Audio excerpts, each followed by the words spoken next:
오늘은 신명기 14장 2절 여호와의 성민이라는 말씀으로 여러분과 함께 신명기의 말씀을 계속해서 나누도록 하겠습니다. 여러분, 아까도 불이 잠깐 꺼졌었죠. 지금 전기가 계속 좀 불안정한 상태에 있는데 우리 위에서 우리 태진 간사님을 비롯한 또 우리 신형이와 예찬이가 애쓰고 고군분투하고 있습니다. 우리 보이지 않는 곳에 섬기는 분들을 위해서도 기억해 주시고 또 이따 많은 격려도 해주시면 좋겠다 싶습니다. 오늘 신명기 14장 2절 여호와의 성민이라는 말씀으로 나누면서 한 책을 먼저 소개해드리며 시작하겠습니다. 뉴욕타임즈의 베스트셀러 작가인 제임스 클리어가 쓴 아주 작은 습관의 힘이라는 책이 있습니다. 화면을 보여주시면 이렇게 센 노란색 예쁜 책이 있습니다. 나온 지가 꽤 됐습니다. 이 책에서는 아주 작은 우리의 반복적인 습관이 시간의 지남에 따라서 아주 큰 변화를 일으킬 수 있다라는 내용을 이야기하고 있습니다. 그래서 작은 습관을 통해 변화되는 것들에 대한 여러 가지 원칙들, 그런 원리들에 대해서 자세히 소개하고 있습니다. 그런데 제임스 클리어가 강조하는 것 중에 하나가 무엇이냐 하면 습관을 통해 자신이 진정한 변화를 얻기 위해서는 습관을 통해 진정한 변화를 얻기 위해서는 그 습관을 하려고 노력하는 게 아니라 나의 정체성이 변화되어야 된다라고 이야기하고 있습니다. 그림을 하나 보여주시겠어요? 이제 그분이 실제로 이렇게 쓴 그 그림인데요. 아웃컴즈가 이제 가장 바깥의 원에 있죠. 이게 뭐냐면 이제 내가 원하는 변화의 결과값이입니다. 그러니까 내가 어떤 변화를 원하면 그 값이 있겠죠. 그러면 그 결과가 나오기 위해서는 그 중간에 프로세스, 중간에 어떤 과정들이 필요하고요. 또 그 안에는 핵심 코어가 무엇이냐면 바로 아이덴티티, 정체성이다 라고 이야기하는 겁니다. 그러니까 내가 어떤 변화를 이루기 위해서는 반드시 그 과정과 또 그 전에 정체성이 필요하다라고 말하는 겁니다. 그래서 책에서 하는 말을 이렇게 인용하겠습니다. 보여주세요. 진정한 행동 변화는 정체성 변화에 있다. 우리는 무언가가 되고 싶어 그와 관련된 습관을 시작한다. 하지만 그 습관을 꾸준히 해 나가는 건 오직 그것이 자기 정체성의 일부가 될 때뿐이다 라고 말합니다. 그러면서 이제 이런 이야기를 들어요. 자기의 친구가 이제 45kg을 감량한 한 친구의 이야기를 듭니다. 어떻게 45kg을 감량했는가? 이제 그 사람은 그런 질문을 했대요. 건강한 사람은 어떤 선택을 할까? 라는 질문을 가지고 자기네 일상생활에서 살아가기 시작했다는 겁니다. 그러니까 건강한 사람이라는 정체성을 스스로 생각하고 건강한 사람은 지금 햄버거를 시켜 먹을까? 샐러드를 시켜 먹을까? 당연히 뭘 먹을까요? 샐러드를 먹겠죠. 건강한 사람은 지금 운동을 할까? 아니면 택시를 타고 출근할까? 운동을 하고 가겠죠. 그러니까 그런 것처럼 이 사람이 그렇게 자기를 건강한 사람이라는 정체성을 가지고 생활하다 보니 45kg를 감량했다라는 것이죠. 그런데 저자는 여기서 멈추지 않고 한 가지 더 이렇게 이야기합니다. 책의 내용을 한 번 더 소개해 드릴게요. 화면을 보여주세요. 습관이 우리의 정체성을 형성하고 우리의 정체성은 습관을 형성한다. 이는 쌍방향적으로 작용한다. 모든 습관 형성은 이런 순환고리를 가지고 있다. 건강한 사람으로서의 정체성을 가진 그 사람이 이제 행동 하나하나가 바뀌는 거죠. 고기를 먹는 것 대신에 샐러드를 먹고, 택시를 타고 그런 대중교통을 타기 전에 걸어 다니고, 그런 운동의 습관들을 들여가는 작은 습관들을 가지고 오기 시작했다는 겁니다. 정체성으로부터. 그런데 여기서 멈추지 않고 그 작은 습관들이 오히려 다시 나를 건강한 사람의 정체성을 다시 새롭게 해준다라는 겁니다. 그러니까 정체성을 가진 것들이 우리의 습관을 형성한다면 또 그 습관을 행동하는 것들이 다시 나의 정체성을 더 견고하게 강화시킨다라고 말하는 것이 바로 오늘 제임스 클리어의 아주 중요한 내용입니다. 오늘 신명기의 말씀은 사실 신명기 법전이라고도 불리는 말씀입니다. 화면 하나 보여주세요. 여러분, 나중에 신명기 성경을 다시 읽어볼 때 기억하시면 좋은 게, 제가 저번에 모세의 3가지의 설교라고 말씀드렸죠. 오늘은 2번째 설교에 해당되는 본문인데요. 12장부터 26장의 긴 내용들이 바로 무엇을 말하고 있냐면 하나님의 말씀을 어떻게 실천하며 살아갈 것인가 하는 내용들을 담고 있습니다.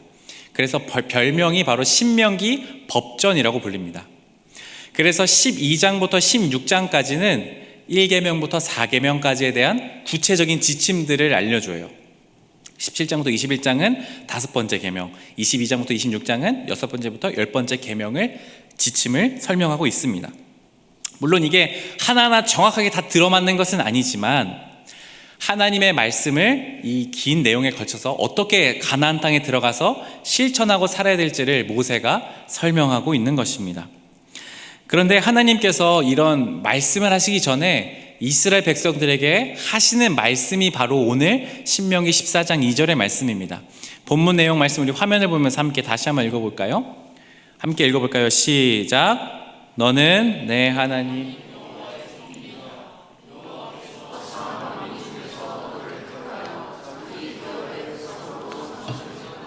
아멘. 하나님이 오늘 이렇게 말씀하세요. 너는 이스라엘 백성들아 너는 내 하나님 여호와의 성민이라 라고 말씀하세요. 성민은 무슨 뜻일까요? 거룩한 백성이라는 뜻입니다. 하나님 여호와의 구별된 사람들이라는 뜻입니다. 하나님이 오늘 이스라엘 백성들을 향해 또한 여러분들을 향해 정체성을 부여하고 있으신 거예요. 이스라엘 백성들아 너희가 나와 언약 맺었지? 너희 가나안 땅 들어갈 거지? 너희는 바로 나와 언약을 맺은 거룩한 성민이다. 너희는 거룩한 사람들이다. 구별된 백성들이다 라고 정체성을 먼저 부여하세요. 그 다음에 이제 너희가 그러니까 이렇게 살아야 한다라고 말씀하는 겁니다. 우리 좌우 옆에 사람 또 앞뒤 사람한테 말해줄까요? 당신은 하나님의 거룩한 백성입니다. 시작. 당신 하나님의 거룩한 백성입니다. 여러분 오늘 히터가 틀어져서 좀 더울 겁니다. 자칫하면 눈이 감길 거예요. 어느 순간 설교가 끝나 있을 겁니다. 또 피곤하신 분은 기지개도 좀 켜시고요. 네. 하나님을 믿고 하나님과 언약을 맺으며 하나님의 말씀이 나의 생명이다. 하나님을 따라 살아가는 것이 나의 삶의 진정한 진리다라고 고백하는 사람들에게 하나님 오늘 말씀하세요. 너는 여호와의 하나님의 거룩한 백성 성민이다 라고 말씀합니다. 바로 그런 정체성을 부여하시면서 우리에게 주시는 말씀, 그것이 바로 우리의 행동의 변화를 가져온다라는 겁니다. 만약 이 정체성이 분명하지 않는다면요, 우리가 하나님 여호와의 백성이라는 정체성이 분명하지 않다면 우리는요 너무나도 당연하게 하나님의 말씀이 아니라 이 세상의 순리와 세상의 방식을 따라 살게 되어져 있습니다. 왜냐하면 세상도 우리에게 정체성을 부여하기 때문입니다. 다이어트 해야지라고 생각은 하죠. 하지만 다이어트가 왜 실패할까요? 나의 정체성을 바꾸지 않고 그냥 시도하기 때문입니다. 일단 굶기 시작하는 거죠. 일단 맛있는 거 안 먹고 보는 겁니다. 하지만 배가 고파지고 이틀 3일 있다가 밤에 너무 내 동생이 치킨 시켰는데 그 냄새를 맡으면 포기하게 될까요? 안 포기해야 될까요? 다이어트를 포기하게 되는 거죠. 하지만 나는 건강한 사람이야, 난 다이어트하는 사람이야 라는 정체성이 분명하면 그 유혹을 이겨낼 수 있는 겁니다. 마찬가지로 하나님의 거룩한 백성이다 라는 구별된 사람이라 라는 정체성을 분명히 하는 사람은 하나님의 말씀이 무엇인지, 그럼 내가 어떻게 살아야 될지에 대한 고민과 또한 실천을 동시에 하게 된다라는 것입니다. 그렇게 하나님은 우리에게 정체성을 부여하시고 우리는 그 정체성을 확립한 후에 하나님의 말씀을 실천하다 보면 정말로 그 말씀이 또 나를 정체성을 강화하는 거죠. 그렇지, 내가 오늘 큐티 해야지, 난 하나님의 사람이니까. 큐티를 하다 보면 역시 하나님의 말씀을 따라 사는 것이 진정한 생명의 삶이구나 하면서 나의 정체성이 또 하나 강화되는 거죠. 그럼 오늘 밤엔 기도해야지. 기도하다 보면 또 나의 정체성이 강화되는 것이죠. 그러면 내가 선을 베풀어야지. 내가 그 미워하는 사람을 참아줘야지. 그런 선순환이 계속 이루어져 간다라는 것입니다. 그래서 오늘 신명기 12장부터 26장 전체를 다 살펴볼 수는 없고요, 한 3가지 정도를 통해서 우리가 그런 구체적으로 어떻게 살아갈 수 있을지를 함께 조금 더 살펴보도록 하겠습니다. 하나님의 거룩한 백성은 어떻게 살아가는 것일까? 신명기 12장 2절에서 3절 우리 세번역 성경으로 읽어보도록 하겠습니다. 제가 2절, 여러분들이 3절 말씀을 읽어주십시오. 당신들은 당신들이 쫓아낼 민족들이 무신을 섬기는 곳은 높은 산이든지 낮은 언덕이든지 무성한 나무 아래이든지 어느 곳이든지 다 허물어야 합니다. 거기에 있는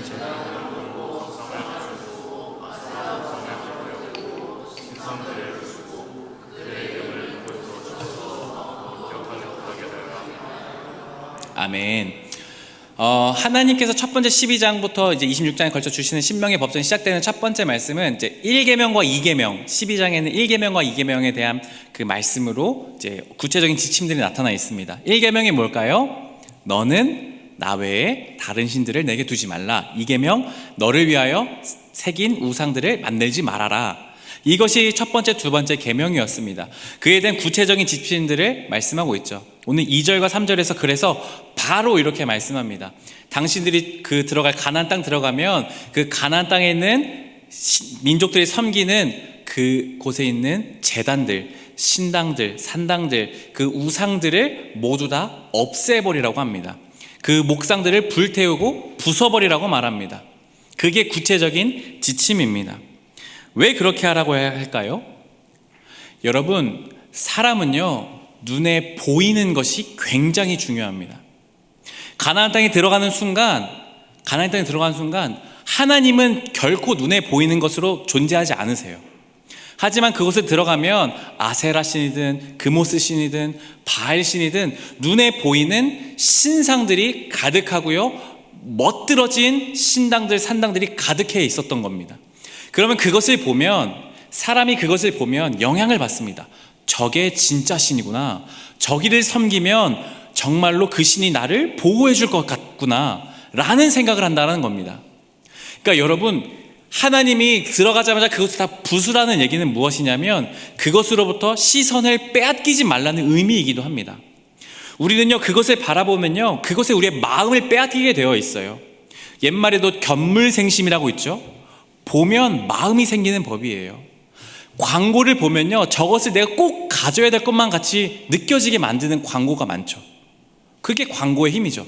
그것을 가져야만 내가 윤택해질 것 같고 그것을 가져야만 내 삶이 행복할 것 같은 그 느낌을 주는 거, 보는 거, 그게 중요한 겁니다. 그래서 하나님은요 오늘 들어가자마자 그 신상들, 제단들을 다 부수고 불로 태우라는 말씀입니다. 하나님을 위해서 새로 생긴 우상을 만들지 말라고 하셨으니 다 없애버리는 거죠. 눈에 보이지 않는 하나님, 그렇지만 분명히 살아계시는 하나님만 섬기라는 그 말씀의 구체적인 지침들을 계속 주시고 있는 것입니다. 그렇다면 오늘 여호와의 성민, 거룩한 백성을 우리는 어떻게 살아야 할까요? 마찬가지입니다. 하나님은요 나가는 순간, 우리가 교회 밖을 나가는 순간 눈에 보이지 않습니다. 그러면 우리가 시작되는 건 무엇이냐면 시선 싸움입니다. 여러분, 하루에 가장 많이 보는 게 무엇인가요? 요즘 분들은 다 당연히 스마트폰이시겠죠?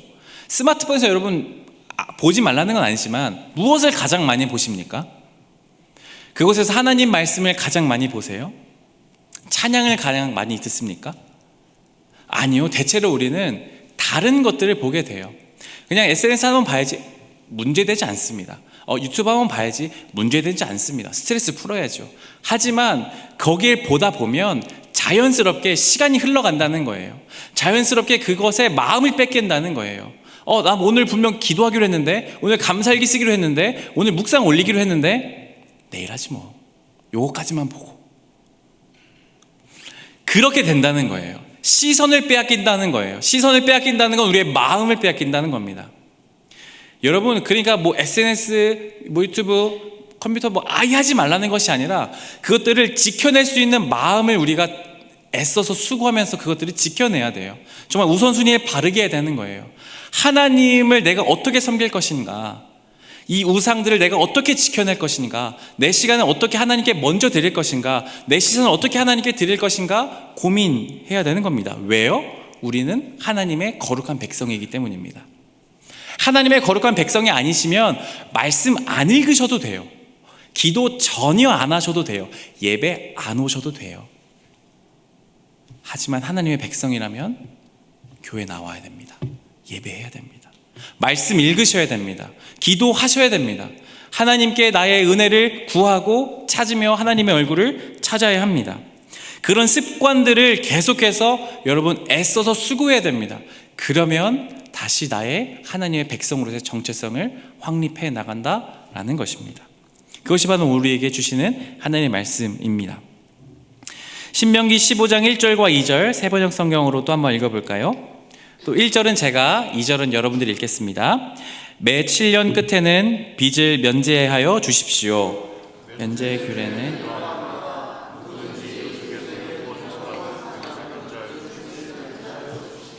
아멘. 신명기 15장부터 15장 16장은 제4계명 안식일을 기억하여 거룩하게 지키라는 말씀에 대한 구체적인 지침들이 등장합니다. 그런데 여러분, 안식일이 무엇입니까? 일주일의 하루를 반드시 쉬라는 거죠. 근데 쉬라는 게 뭐예요? 그냥 아무것도 안 하고 침대에서 전혀 나오지 않고 거기서 자다 일어나다가 먹고 마시고 다라는 그런 쉼일까요? 물론 그런 육체적인 쉼도 여러분 누리시기 바랍니다. 그러나 여기서 하나님께 주신 안식일에 대한 말씀은 사실은 하나님과의 관계 안으로 다시 돌아가는 겁니다. 그러니까 일주일간의 6일간의 분주한 삶에서 하나님을 바라보지 못했다면 하루만큼은 시간을 구별해서 그날만큼은 바로 오늘처럼 예배를 드리며 하나님으로 나의 삶을 다시 조율하는 겁니다. 악기가 가만두면 튜닝이 풀어지듯이 음이 이상해지듯이 우리는 그냥 가만히 있으면 우리의 삶의 리듬들이 흔들리게 되어져 있습니다. 그러나 주일, 안식일은 하나님과 함께 시간을 보내면서 내 삶을 튜닝하는 거예요. 하나님의 말씀으로 또 기도로 튜닝하는 겁니다. 하나님과의 관계가 다시 맞춰지도록 하는 것입니다. 그게 바로 안식일인 거죠. 그런데 그 구체적인 지침이 뭐예요? 희한하게도 매 7년 끝에는 빚을 면제하여 주십시오 라고 말합니다. 7일에 한 번 쉬는 것이 안식일입니다. 그런데 그 구체적인 내용으로는 7년에 한 번 하나님께서 말씀하신 건 무엇이냐면 이웃들의 빚을 탕감시켜 주라는 말입니다. 이게 어떻게 연결될까요? 안식일은 나만 쉬는 것이 아니라 진정한 안식은, 진정한 쉼은 나와 하나님과의 관계가 회복되었다면 이웃과의 관계도 회복되어야 한다라는 겁니다. 구체적으로 돈 관계에 있어서요. 여러분, 사람이 가장 민감한 게 바로 돈입니다. 그렇죠? 삶에 가장 필요한 거니까요. 근데 어떻게 7년에 한 번씩 나에게 빚진 사람의 빚을 다 면제해 줄 수 있을까요? 이게 이스라엘 백성들이 살아가는 삶의 규칙이었습니다. 여호와의 거룩한 백성은 내가 만약에 필요한 돈을 꾸어주잖아요. 필요한 사람에게. 그럼 7년 지난 동안 안 갚으면요, 그냥 없는 걸로 쳐줘야 돼요. 무자비한 법 아닙니까? 근데 하나님 뭐라고 말씀하시냐면, 야, 그거 다 탕감시켜줘라. 그러면 내가 너네 잘 살게 해줄게. 너네 중에 가난한 사람 없게 해줄게. 나 믿고 너희 서로 화목하게 잘 지내라. 돈 관계가 우선되는 게 아니라, 돈이 사람 위에 있는 게 아니라 사람이 먼저 되어서 서로 사랑하고 용서하고 탕감해줘라. 그게 바로 안식일의 진정한 규칙이라는 겁니다. 하나님, 그냥 우리는 안식을 편하게 여행 가는 거라고 생각하지만 하나님이 보시는 안식은 사람과 사람, 이웃과의 관계, 더 나아가면요 뭘까요? 우리 자연과의 관계도, 창조 세계의 관계까지도 함께 화목할 수 있는 방향으로 나아가라는 것입니다. 우리는 하나님의 거룩한 백성으로 어떻게 살아야 될까요? 그러면 경제적으로 어려운 사람들 우리 중에 있습니까? 도와주십시오. 작은 것이라도 도와주십시오. 돈을 주기 좀 민망하면 밥을 사주십시오. 여러분, 어떤 사람은요 정서적인 필요가 있는 사람이 있어요.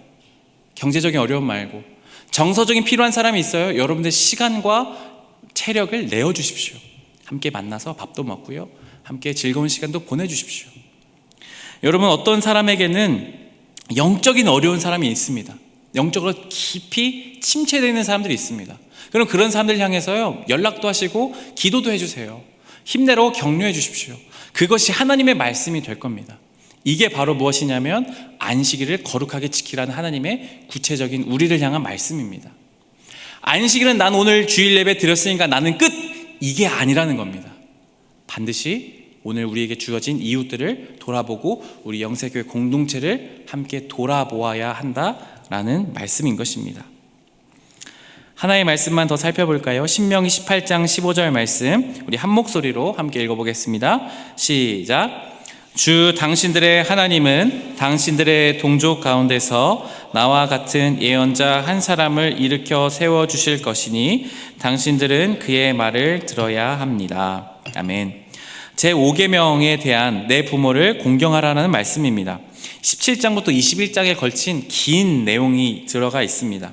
근데 18장 말씀 하나만 가지고 왔는데요. 사실은 17장부터 보면 왕에 대한 내용들, 제사장과 또 예언자들에 대한 내용들, 이런 내용들이 쭉 등장합니다. 근데 왜 이게 5계명과 관련이 있을까요?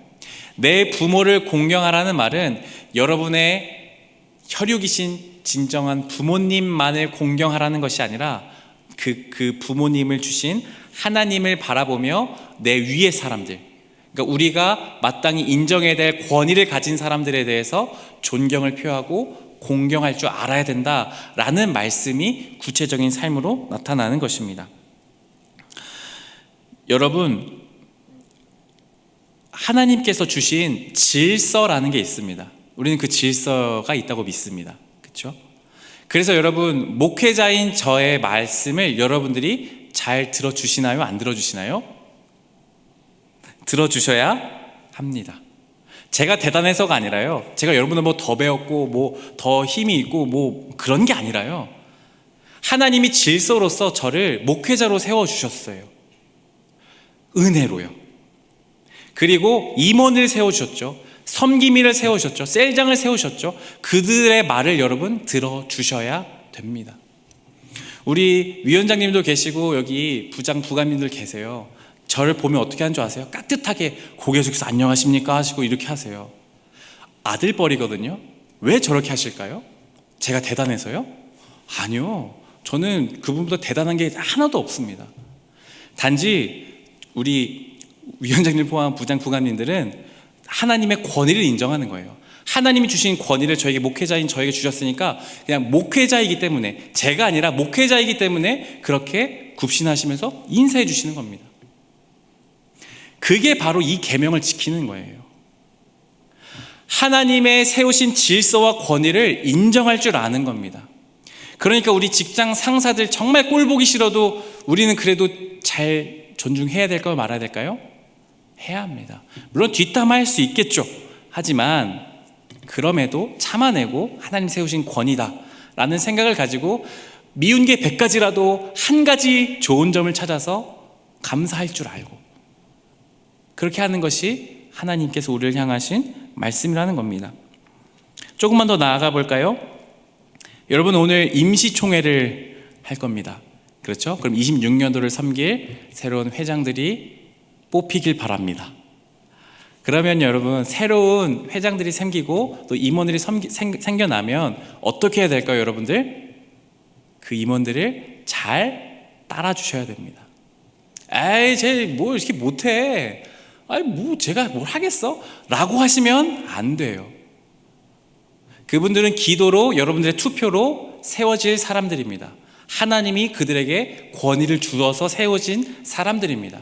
그러니까 그분들이 잘하든 못하든 여러분들은 질서를 따라서 그들의 말을 듣는 게 하나님을 말씀대로 살아가는 겁니다. 여호와의 거룩한 백성이라는 겁니다. 조금 못해도, 조금 나이가 어려도, 조금 미숙해도 잘할 수 있어. 내가 기도할게. 내가 도와줄게. 이거 이렇게 하니까 더 좋더라. 알려주면서 같이 공동체를 세워나가는 겁니다. 멋있지 않아요? 그게 바로 여호와의 거룩한 백성들이 세워져 나가는 공동체의 모습이라는 겁니다.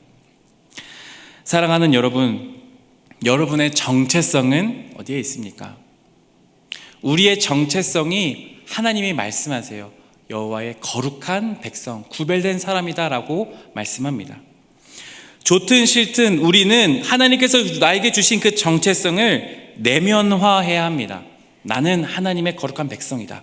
하나님의 거룩한 백성으로 살아야지 라는 정체성을 마음 깊이 새기지 않으면 나가는 순간 여러분이 그 정체성을 잃어버릴 겁니다. 하지만 그것을 깊이 새기고 하나님의 말씀대로 살아가기로 결단한다면 우리는 그 정체성이 더욱더 견고해지고요, 세상 가운데 하나님께서 사용하시는 귀한 하나님 나라의 백성, 하나님 나라의 제자가 될 것이라고 확신합니다. 사랑하는 여러분, 하나님의 백성으로서 눈에 보이는 것들을 점검하고 하나님의 말씀과 기도하기를, 하나님의 말씀 읽으며 기도하기를 애쓰십시오. 힘든 사람이 주변에 있다면, 우리 공동체 안에 나의 도움이 필요한 사람들이 있다면 도움의 손길을 내밀고 기도를 해주고 시간과 나의 체력을 내어주십시오. 그리고 하나님이 세우신 권위를 인정하고 존중해 주십시오. 그게 하나님께서 기뻐하시는 사람들의 모습입니다. 그렇게 우리의 거룩한 백성을 통해 하나님 나라와 뜻을 이루어 가시는 하나님께서 영광 받으시고 우리가 더욱더 풍성해질 수 있는 귀한 삶이 되기를 간절히 축복합니다. 지금 함께 우리 하나님의 부르심 찬양하면서 함께 기도의 자리로 나아가면 좋겠습니다.